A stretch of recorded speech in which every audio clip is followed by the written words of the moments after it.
Dans le psaume 91, il est dit « Celui qui demeure sous l'abri du Très-Haut repose à l'ombre du Tout-Puissant. Je dis à l'Éternel mon refuge et ma forteresse mon Dieu en qui je me confie. Car c'est lui qui te délivre du filet de l'oiseleur, de la peste. Et de ses ravages, il te couvrira de ses plumes, et tu trouveras un refuge sous ses ailes.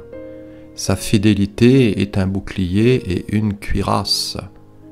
Tu ne craindras ni les terreurs de la nuit, ni la flèche qui vole de jour, ni la peste qui marche dans les ténèbres, ni la contagion qui frappe en plein midi. Que 1000 tombent à ton côté, et 10 000 à ta droite, tu ne seras pas atteint. De tes yeux seulement tu regarderas et tu verras la rétribution des méchants. Car tu es mon refuge. Ô Éternel, tu fais du Très-Haut ta retraite. Au verset 10, aucun malheur ne t'arrivera, aucun fléau n'approchera de ta tente. Car il ordonnera à ses anges de te garder dans toutes tes voies. Ils te porteront sur les mains, de peur que ton pied ne heurte contre une pierre. Tu marcheras sur le lion et sur la spique, tu fouleras le lionceau. Et le dragon, aucun fléau n'approchera de ta tente, nous dit ici notre lecture au verset 10. Aucun fléau n'approchera de ta tente. De ta tente ici, qui est un nom masculin, et qui signifie tente, premièrement du nomade, et symboliquement vie au désert. Deuxièmement, la tente signifie aussi une demeure, une maison, une habitation. Troisièmement, cela nous parle de la tente aussi de l'Éternel, à savoir le tabernacle en hébreu, cela c'est le Mishkan. Alors généralement traduit par tente, par maison. La tente, le tabernacle, c'est le lieu de la rencontre. Dans l'Ancien Testament, c'est le lieu de rencontre du peuple de Dieu. D'avec son Dieu, c'est un lieu privilégié de la présence de Dieu parmi son peuple. C'est un lieu de bénédiction aussi, où il fallait adorer avant la construction du futur temple de Salomon. Alors un lieu de rendez-vous, un lieu nouveau, un espace offrant une pleine intimité de l'homme d'avec son Dieu, un modèle aussi du temple à venir. Et voyez-vous, le tabernacle, ce n'était pas une cabane avec quelques clous, mais c'était le projet divin, c'était le projet de Dieu, où résidait l'arche de l'alliance et les tables de la loi. Alors le tabernacle, un modèle du temple à venir. Et dans 1 Chronique 28, il est dit, David convoqua à Jérusalem tous les chefs d'Israël. David convoqua les chefs des tribus, les chefs des divisions au service du roi, les chefs de milliers et les chefs de centaines, ceux qui étaient en charge sur tous les biens et les troupeaux du roi, et auprès de ses fils, les eunuques, les héros et tous les hommes vaillants. Le roi David se leva sur ses pieds et dit « Écoutez-moi mes frères et mon peuple, j'avais l'intention de bâtir une maison de repos pour l'arche de l'alliance de l'Éternel et pour le marchepied de notre Dieu, et je me préparais à bâtir. Mais Dieu m'a dit, tu ne bâtiras pas une maison à mon nom, car tu es un homme de guerre et tu as versé du sang. L'Éternel, le Dieu d'Israël, dira David, m'a choisi dans toute la maison de mon père pour que je fusse roi d'Israël à toujours. Car il a choisi Juda pour chef.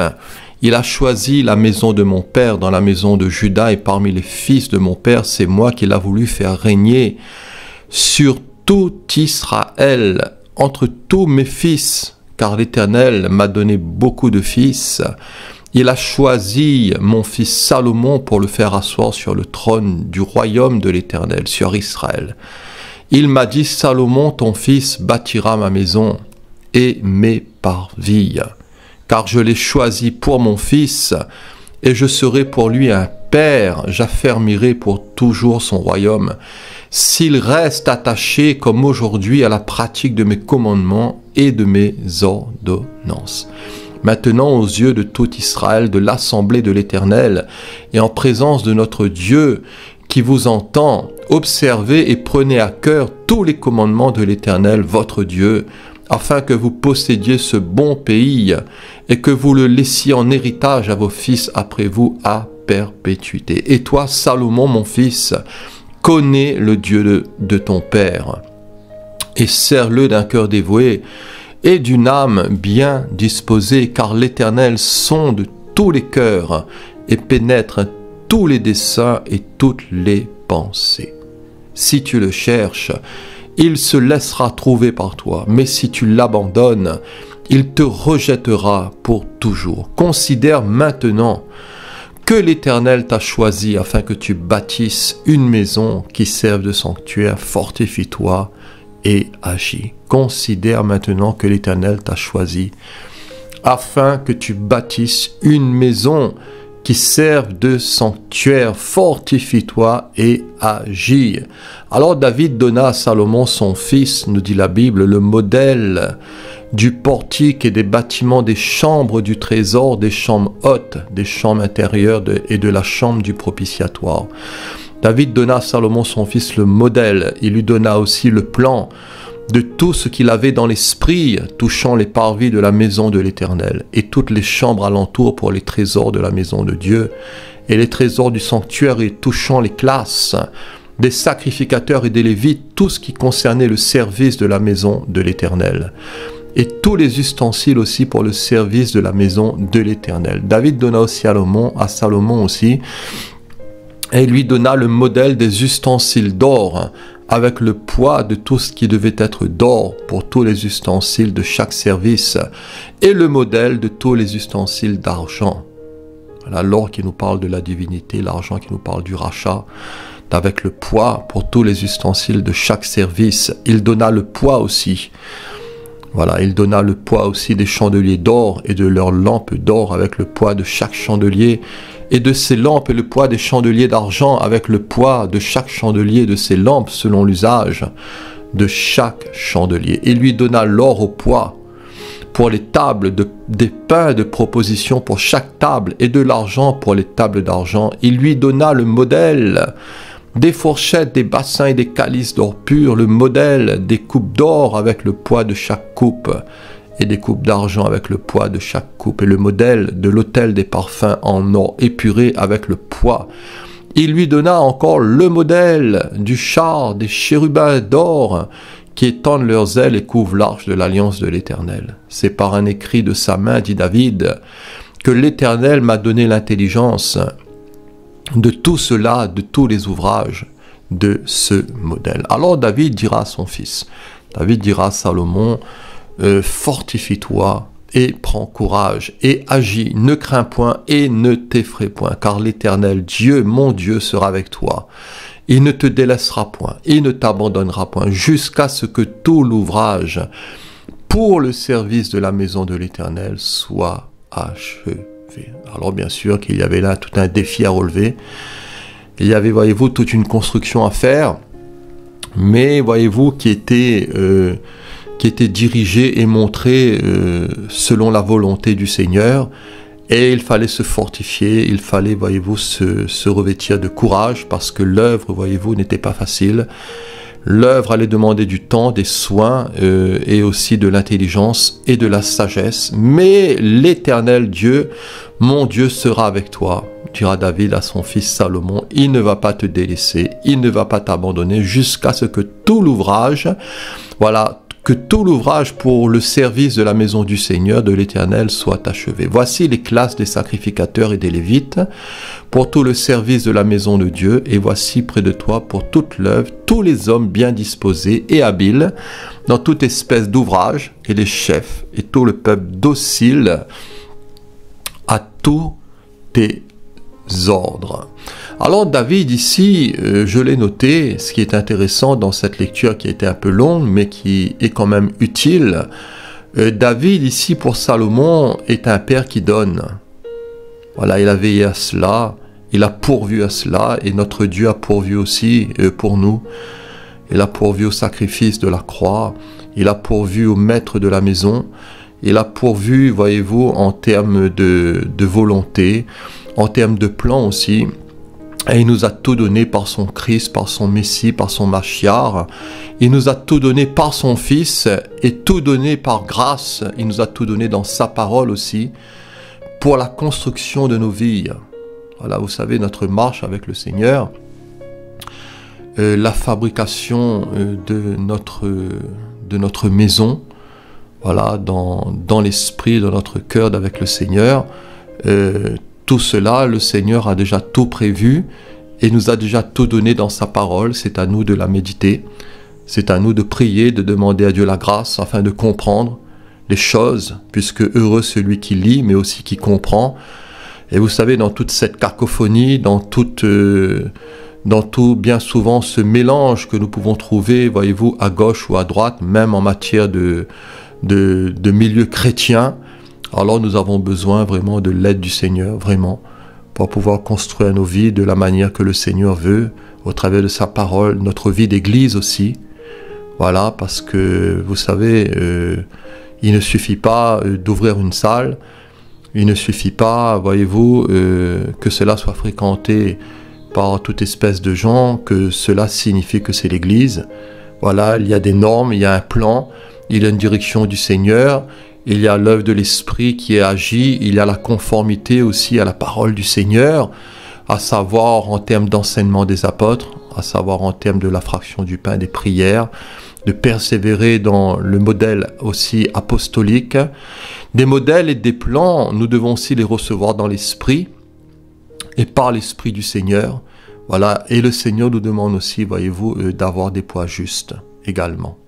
Voilà, d'être revêtu aussi de son or, de son argent, de la divinité, de la Trinité, du Père, du Fils, de l'Esprit, du rachat aussi de l'argent, qui nous parle du rachat de la croix, de l'œuvre du Christ Jésus, du Messie, de l'agneau de Dieu qui enlève le péché du monde, parce que vous savez, tout est en lui, tout est par lui, tout est avec lui, tout est au travers de lui. Et plaise au Seigneur que nous soyons remplis de son Saint-Esprit, que nous soyons visités de l'Esprit, que nous puissions recevoir cette parole dans l'Esprit, en nous. Voilà, non seulement le Logos, mais aussi le Réma, faire de cette parole sienne, pouvoir la serrer dans notre cœur, la faire fructifier, et aussi de marcher d'une manière intègre, d'une manière juste, un peu comme Job, qui était un homme intègre et droit, qui cherchait la face de son Dieu, qui se séparait du mal, qui honorait le Seigneur. Que le Seigneur nous aide un peu comme David qui a donné ses consignes à son fils Salomon, à avoir des poids justes, des mesures justes, et plaise au Seigneur que nous aussi, nos balances aussi soient justes, comme dira le livre des Proverbes, pour que nous ne puissions être ni dans aucun excès en trop ou en moins, pour que nous puissions apprécier aussi les choses à sa juste valeur, et ne pas, voyez-vous, favoriser par exemple le pauvre aux dépens du riche, ou ne pas, voyez-vous, user, voyez-vous, de favoritisme, non, que nos poids soient justes. Alors nous sommes son temple, je l'ai noté aussi, nous sommes le temple du Seigneur individuellement et collectivement, nous formons le temple du Seigneur, le temple de l'Esprit, nous formons maintenant sa famille dans cette nouvelle alliance, et cela est très important, nous formons le troupeau que sa main conduit, et maintenant, voyez-vous, dans la nouvelle alliance, sa maison c'est nous, dira l'auteur de l'Épître aux Hébreux, pourvu que nous retenions jusqu'à la fin la ferme confiance et l'espérance dont nous nous glorifions. Sa maison, c'est nous. Pourvu que, dira l'auteur de l'Épître aux Hébreux, nous retenions jusqu'à la fin la ferme confiance et l'espérance dont nous nous glorifions. Alors que nous retenions, qui signifie, entre autres, retenir, garder en sûreté, garder la possession de, prendre possession de, posséder. Voilà, garder ce que nous avons reçu du Seigneur en sûreté dans notre cœur, veiller sur notre sanctification, sur l'état de notre robe, de notre consécration, chercher à être renouvelé, à être fortifié, à nous construire en lui, garder, voyez-vous, et rester maître de la place, de ce que le Seigneur nous a donné, parce que, voyez-vous, tout cela n'est pas toujours sans peine. Voilà, il nous faut des fois faire violence dans la foi. Il nous faut user, voyez-vous, de courage. Il nous faut, comme dira David à Salomon, nous fortifier dans cette construction et prendre courage. Voilà, et parce que tout cela, voyez-vous, demande aussi de l'investissement. Tout cela demande de la persévérance. Tout cela demande, voyez-vous, de la constance, de la régularité dans le temps. Voilà, ce n'est pas je vais au culte le dimanche, je me booste, je suis en forme et toute la semaine je suis ratapla. Voilà, je suis en haut, je suis en bas, je suis en bas, je suis en haut. Non, le Seigneur désire pour nous une stabilité, un équilibre. Voilà, une sobriété et une vie remplie du Saint-Esprit. Alors que nous retenions jusqu'à la fin la ferme confiance et l'espérance dont nous nous glorifions jusqu'à la fin, jusqu'à ce que le Seigneur nous prenne, soit par l'enlèvement qui aura lieu bientôt, ou soit par le décès, soit, voyez-vous, par la mort, si c'est le plan du Seigneur que nous passions par ce chemin. En tout cas, Dieu seul le sait. L'essentiel, c'est que nous soyons remplis de confiance, de foi, d'espoir, d'avenir, d'espérance, et que nous puissions nous glorifier en lui et de tout ce qu'il est, de tout ce qu'il nous communique. Alors, dans Luc 8, verset 15, il nous est dit, ce qui est tombé dans la bonne terre, parlant de la parabole du semeur, ce sont ceux qui, ayant entendu la parole avec un cœur honnête et bon, ils la retiennent. Voilà, c'est le même mot ici en grec. Et ils portent du fruit avec persévérance. Alors, quel type de terrain sommes-nous? Quel est l'état du terrain de notre cœur? Est-ce que nous veillons à le défricher, à se défricher un champ nouveau? Est-ce que nous veillons à tout ce qui entre en nous, à faire attention à tous ces épines, à tout ce qui pourrait étouffer, étrangler cette parole en nous pour qu'elle ne soit pas fructueuse, mais plutôt infructueuse pour qu'elle puisse porter un fruit qui vient à la maturité et non que nous puissions rester constamment dans l'enfantillage, dans le béaba. Voilà, le désir du Seigneur, c'est que nous puissions entendre cette parole avec un cœur qui soit honnête, un cœur vrai, un cœur bon, un cœur entier, un cœur sensible à l'action de l'Esprit, un cœur qui se dépouille, qui se revêt de la nature divine, de la vérité, de l'amour et de la charité, parce que ce qui compte, c'est la foi qui est agissante par l'amour, et que nous puissions retenir tout cela en portant du fruit, voyez-vous, avec persévérance. Jésus a bien dit que par votre persévérance, vous sauverez vos âmes. La parole nous dit que vous avez besoin de persévérance, afin qu'après avoir accompli la volonté de Dieu, vous obteniez ce qui vous est promis. Et plus que jamais, mes frères et sœurs, nous avons besoin de cela. Nous avons besoin de persévérance. Voilà, de persévérer dans notre intimité avec le Seigneur, dans notre vie cachée avec Dieu, en Christ, dans le Seigneur, dans la foi, afin de ne pas être emporté par le courant de ce monde, afin de ne pas être emporté par tout ce temps de tribulation qui vient sur ce monde et de ne pas, voyez-vous, rester avec des pleurs, avec des regrets amers à tout ce qui va survenir bientôt. Dans 1 Corinthiens 7, verset 29, l'apôtre dira, voici ce que je dis, frères, c'est que le temps est court, que désormais ceux qui ont des femmes soient comme n'en ayant pas. Ceux qui pleurent comme ne pleurant pas, ceux qui se réjouissent comme ne se réjouissant pas, ceux qui achètent comme ne possédant pas, et ceux qui usent du monde comme n'en usant pas, car la figure de ce monde passe. Ceux qui pleurent ici comme ne pleurant pas, ceux qui se réjouissent comme ne se réjouissant pas, ceux qui achètent comme ne possédant pas. Voilà, vous savez, nous sommes que de passage, il est bon de le rappeler. Nous jouissons des choses que le Seigneur nous donne, qu'il nous met et qui nous communique par sa grâce. Mais nous devons nous attacher, voyez-vous, fondamentalement à rien. Notre cœur doit être attaché avant tout au Seigneur. C'est vrai que nous devons quand même faire attention, cultiver ce que le Seigneur nous donne, aimer notre prochain. Nous devons, voyez-vous, ne pas non plus être là dans l'indifférence. Mais néanmoins, l'apôtre nous donne ici une consigne claire, que ceux qui usent du monde soient comme n'en usant pas. Voilà, si nous achetons, voilà, que nous ne puissions pas tomber dans l'idolâtrie en disant ça c'est à moi, et j'ai besoin de ça, à tout prix de cela pour vivre. Non, si le Seigneur l'enlèverait, ou si nous ne l'avons pas tout simplement, cela ne doit pas nous empêcher de servir le Seigneur. Alors Seigneur, aide-nous, afin que nous ne soyons retenus par rien. Voilà, mais si ce n'est que par toi et par ta parole. Alors sa maison, c'est nous, dira l'auteur de l'épître aux Hébreux, pourvu que nous retenions jusqu'à la fin la ferme confiance et l'espérance dont nous nous glorifions. Dans 1 Corinthiens 15, verset 1, l'apôtre dira à ses Corinthiens toujours, « Je vous rappelle, frères, l'évangile que je vous ai annoncé, que vous avez reçu, dans lequel vous avez persévéré, et par lequel vous êtes sauvés si vous le retenez. Si vous le retenez, tel que je vous l'ai annoncé, autrement vous auriez cru en vain.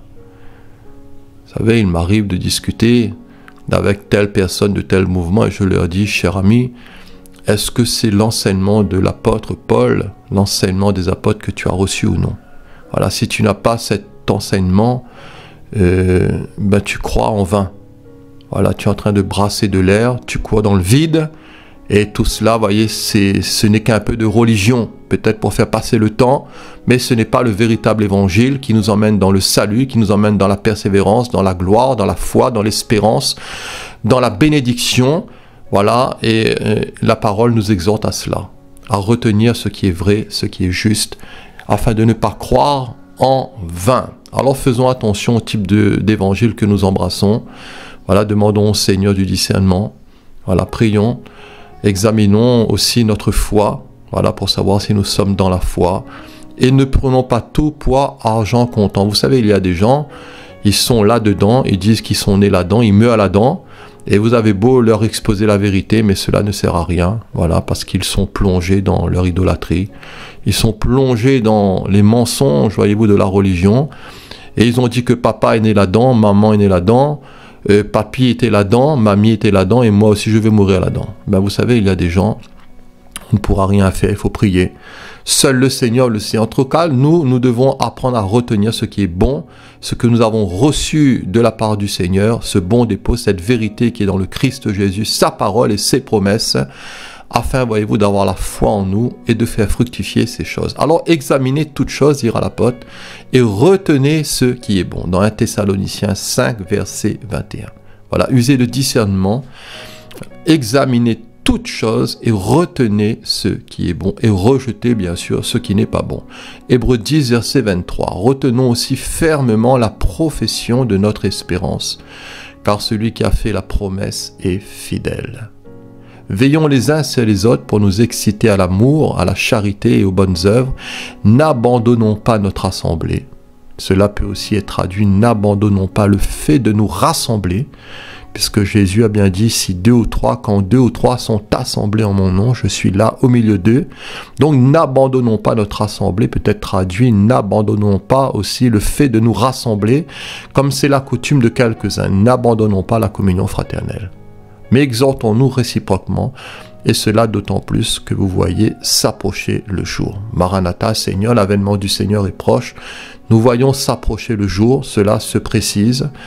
Cela se fait de plus en plus clair. Nous devons retenir fermement la profession de notre confiance, de notre espérance dans les promesses du Seigneur, parce que Dieu n'est pas un homme pour mentir, ni le Fils de l'homme pour se repentir. Nous devons nous fortifier les uns avec les autres dans la communion des saints, afin, voyez-vous, de toujours mettre du bois sous le feu, de toujours garder, voyez-vous, ce feu allumé, et nous exciter aussi à l'amour, aux bonnes œuvres, afin toujours, voyez-vous, d'user aussi de charité, et de pouvoir nous encourager réciproquement.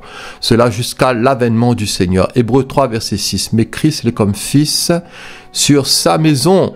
Et sa maison, voyez-vous, ce n'est plus le temple, le Mishkan, dans l'Ancien Testament, dans le désert. Ce n'est pas le temple de Salomon qui a été bâti plus tard, mais c'est nous. Sa maison, c'est nous, pourvu que nous retenions jusqu'à la fin la ferme confiance et l'espérance dont nous nous glorifions. Pourvu que nous retenions jusqu'à la fin la ferme confiance et l'espérance dont nous nous glorifions. Que nous retenions, je l'ai noté ici, le temps ici est à l'aoris second dans le grec, et la voix ici est à la voix active, ce qui signifie que la voix active indique que le sujet est celui qui réalise l'action. Donc voilà, nous sommes actifs. Nous sommes aussi là dans l'œuvre du Seigneur, participants. Il nous a enrôlés, nous avons notre responsabilité, voyez-vous, d'agir et de collaborer avec le Seigneur. Nous sommes ouvriers avec lui. Le Seigneur ne fera pas tout pour nous. Le Seigneur fera ce qu'on ne peut pas faire.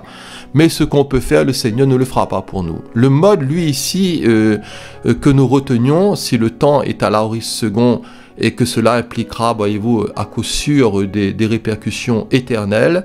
Le mode, lui, ici, il est au subjonctif. Le mode subjonctif, je l'ai noté aussi dans mon dictionnaire, c'est le mode de la probabilité et de la possibilité. L'action décrite peut ou non se produire en fonction des circonstances. En tout cas, ce que moi j'ai pu relever dans mes recherches et dans mon dictionnaire grec, c'est que le fait de retenir les choses du Seigneur ou non aura bien sûr et à coup sûr un impact sur l'éternité et vis-à-vis de l'éternité et de notre éternité.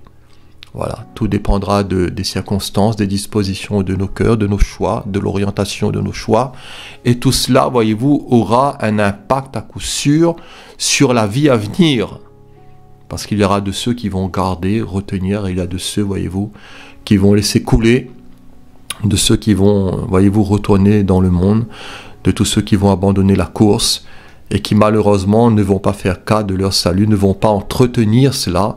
Voyez-vous, toutes ces choses que le Seigneur nous a données. Alors dans Philippiens 2, verset 12, « Ainsi, mes bien-aimés, comme vous avez toujours obéi, travaillez à votre salut avec crainte et tremblement. » Voilà, le salut est par grâce, c'est vrai. Nous ne le méritons pas, nous ne méritons rien si ce n'est que la mort. Mais quand le Seigneur dépose en nous ces choses de valeur, nous devons les cultiver, les entretenir, les protéger, les garder, les faire fructifier. Et nous devons travailler à notre salut avec crainte et tremblement, avec respect. Non seulement dire à l'apôtre comme en ma présence, mais bien plus encore maintenant que je suis absent. Il dira cela aux Philippiens, car c'est Dieu qui produit en vous le vouloir et le faire selon son bon plaisir. Faites toutes choses sans murmure, ni hésitation, afin que vous soyez irréprochables et purs, des enfants irréprochables et purs, des enfants de Dieu irrépréhensibles au milieu d'une génération perverse et corrompue, parmi laquelle vous brillez comme des flambeaux dans le monde, portant la parole de vie, et dire à l'apôtre, je pourrais me glorifier au jour de Christ de n'avoir pas couru en vain, ni travailler en vain. L'apôtre ne courait pas dans le vide, il ne travaillait pas dans le vide, cher ami, que nous ayons un but, que Christ soit notre but, que nous puissions travailler de mieux en mieux à l'œuvre du Seigneur. Même si la Bible nous annonce que dans la fin des temps, voyez-vous, beaucoup vont malheureusement délaisser les choses du Seigneur. Et ne nous attendons pas à un réveil mondial, chers amis. Frères et sœurs, cela n'aura pas lieu parce que, voyez-vous, les gens seront plutôt plombés par le sommeil, les gens seront plutôt plombés, voyez-vous, par l'indifférence, par, voyez-vous, un endormissement qui sera, voyez-vous, partout. Voilà, partout. Et il nous faudra faire attention afin, voyez-vous, de s'appliquer toujours, constamment à l'œuvre du Seigneur. Faire fructifier votre salut. C'est Dieu qui agit en vous. C'est lui qui produit le vouloir et le faire, conformément à son projet d'amour et divin. Alors nous devons tout faire sans nous plaindre, sans discuter, pour être irréprochables et purs, être des enfants de lumière au milieu de ce monde corrompu et pervers. Voyez-vous, dans cette humanité, nous devons briller comme le Seigneur le veut, en étant remplis du Saint-Esprit, en portant le Logos, cette parole de vie en nous, afin que lorsque le jour du Christ viendra, nous dira l'apôtre, vous serez mon titre de gloire aux Philippiens. Vous serez la preuve, voilà, vous serez la preuve que j'ai pu travailler au milieu de vous. Vous serez la preuve de mon travail et vous serez la preuve que je n'aurai pas couru pour rien et que ma peine n'aura pas été inutile. Alors, au-delà des temples, au-delà des édifices, n'oublions pas que sa maison, c'est nous. Et dans 1 Corinthiens 3,16, l'apôtre dira, ne savez-vous pas que vous êtes le temple de Dieu et que l'Esprit de Dieu habite en vous? Est-ce que vous savez cela? Est-ce que vous en êtes conscient? Est-ce que nous en sommes conscients? Peut-être que si nous en serions de plus en plus conscients, nous pourrions progresser davantage dans la sanctification, sachant que nous portons les vases de l'Éternel, que nous ne sommes pas n'importe qui, voilà, que nous sommes sa maison, nous sommes son temple, l'Esprit de Dieu habite en nous. Et si quelqu'un détruit le temple de Dieu, Dieu le détruira, car le temple de Dieu est saint. Et c'est ce que vous êtes. Alors, Corinthiens, ne savez-vous pas cela? Puisque dans cette assemblée, voyez-vous, il y avait beaucoup de troubles, il y avait beaucoup de dysfonctionnements, il y avait des clans, des divisions, il y avait le produit de la chair qui était abondante. Et l'apôtre, voyez-vous, va les raisonner en leur disant, ben, vous êtes le temple du Saint-Esprit. Voilà. Il ne vous est pas permis de faire ce que vous voulez, mettez de l'ordre dans vos affaires, arrangez vos affaires, nettoyez votre terrain, votre champ, votre cœur, et préparez-vous à l'avènement du Seigneur. Dans Romains 6, verset 12, que le péché ne règne donc point dans votre corps mortel, et n'obéissez pas à ses convoitises. Ne livrez pas vos membres au péché comme des instruments d'iniquité, mais donnez-vous vous-même à Dieu, comme étant vivant de mort que vous étiez, et offrez à Dieu vos membres comme des instruments de justice. Car le péché n'aura point de pouvoir sur vous, puisque vous êtes non sous la loi, mais sous la grâce. S'offrir à Dieu. Être des instruments non plus d'iniquité, non plus livrer ses membres à toute espèce de pratique abominable, à toute espèce de souillure, de malice et de vice, de pratique, voyez-vous, abominable, mais s'offrir comme des instruments de justice. Voilà, offrir à Dieu un culte de tout notre être, dans l'esprit et par la foi. Alors pour terminer, aucun malheur ne t'arrivera. Au verset 10 de notre lecture, aucun fléau n'approchera de ta tente. Car il ordonnera à ses anges de te garder dans toutes tes voies, ils te porteront sur les mains, de peur que ton pied ne heurte contre une pierre. Alors le Seigneur veille sur nous. Voilà, le Seigneur prend soin de nous. Nous sommes gardés, nous sommes protégés. Et ces paroles ici, ce récit aussi, ce verset 11 et 12, nous renvoient non pas mot à mot, mais nous renvoie dans la tentation au désert, où quel grand vainqueur qu'a été Jésus, voyez-vous, au désert, lui qui a été tenté comme nous en toutes choses, mais sans commettre de péché. Et l'Épître aux Hébreux dira ainsi, puisque nous avons un souverain grand prêtre, un souverain sacrificateur qui a traversé le ciel, Jésus, le Fils de Dieu, restons fermement attachés à la foi que nous professons.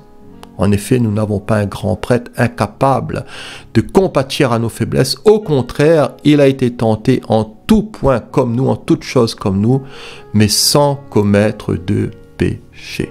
Alors approchons-nous donc de lui, avec assurance du trône de la grâce, par la foi, remplis de foi, de certitude, de conviction, afin d'obtenir miséricorde, compassion et de trouver grâce pour être secouru dans nos besoins et pour être secouru au moment voulu et au temps opportun. Vous savez, il peut nous arriver de passer par des temps terribles, par des temps de tentation terribles, et là, il nous faut veiller. Il faut nous approcher du Seigneur.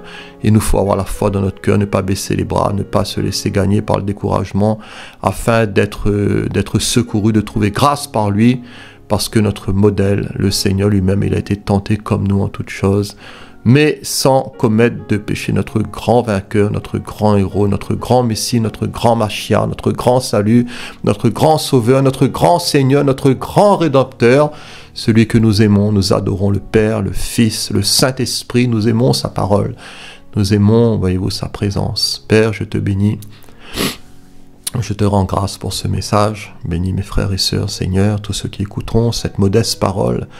Nous sommes ta maison, ton temple, Seigneur, c'est nous. Aide-nous à comprendre ces choses, ouvre nos yeux. Seigneur, fais-nous comprendre ces choses. Donne-nous de réaliser que nous sommes ton temple, nous sommes porteurs du Seigneur et que nous ne sommes pas n'importe qui, mais nous sommes des saints mis à part consacrés. Nous sommes, Seigneur, gens de ta maison, des pierres vivantes, et que nous formons tout ton édifice, Seigneur, d'une façon collective. Nous formons l'Église, le corps de Christ, l'épouse de l'agneau, celle qui sera bientôt enlevée. Donne-nous de te rendre un culte, Seigneur, raisonnable, que nous puissions t'adorer en esprit, en vérité, avoir une réelle consécration et de nous à vaincre, Seigneur, toute forme de péché qui couche à notre porte, à triompher par la foi. Bénis mes frères et sœurs, ton peuple, fais-leur du bien, accorde-nous ta grâce en ce jour. Au nom de Jésus, soyez bénis mes frères et sœurs, merci pour votre écoute, pour vos prières, votre soutien. À la prochaine, Dieu voulant. Amen.